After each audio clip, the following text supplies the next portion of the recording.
В совхозе «Новый» в Мирнинском районе завершилась посевная кампания. Полевые работы фермеры закончили на 5 дней раньше обычных сроков. Кормовыми культурами засеяли более 300 гектаров земли и теперь с нетерпением ждут всходов. На предприятии решились на уникальный эксперимент, рассказывает наш коллега в Мирном Александр Шершуков. В баках этих сеялок свежие зерна кукурузы. Когда здесь соберут урожай, совхоз «Новый» получит еще больше зеленой массы, высококачественных кормов для животных. Но эксперимент на самом деле уникальный, ведь кукурузу в этих местах последний раз сажали в 50-х. Это новшество наше. Вот первый раз тут сеем кукурузу. Здесь посеем где-то 40 гектаров. И 20 гектаров просто посеем. Мы тоже, как она вырастет, посмотрим урожайность.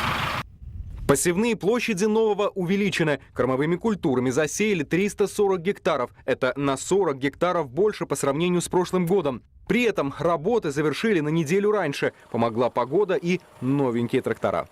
На старых тракторах где-то 2 недели, 10 дней где-то, вот тут неделю уходит.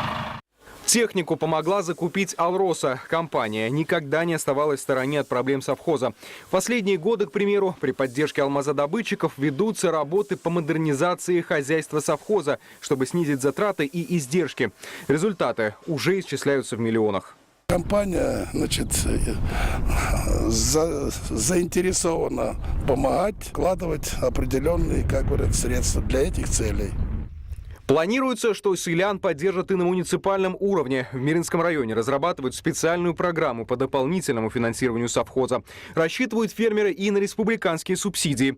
Помощь будет как раз кстати. Фермеры планируют и дальше модернизировать производство, перевести один из цехов предприятия на газовое отопление, чтобы в условиях непомерного роста цен продукция совхоза по-прежнему оставалась не только экологически чистой, но еще и доступной покупателям. Александр Шершуков, Анна Потах, Роман Ларин. Телерадиокомпания «Алмазный край».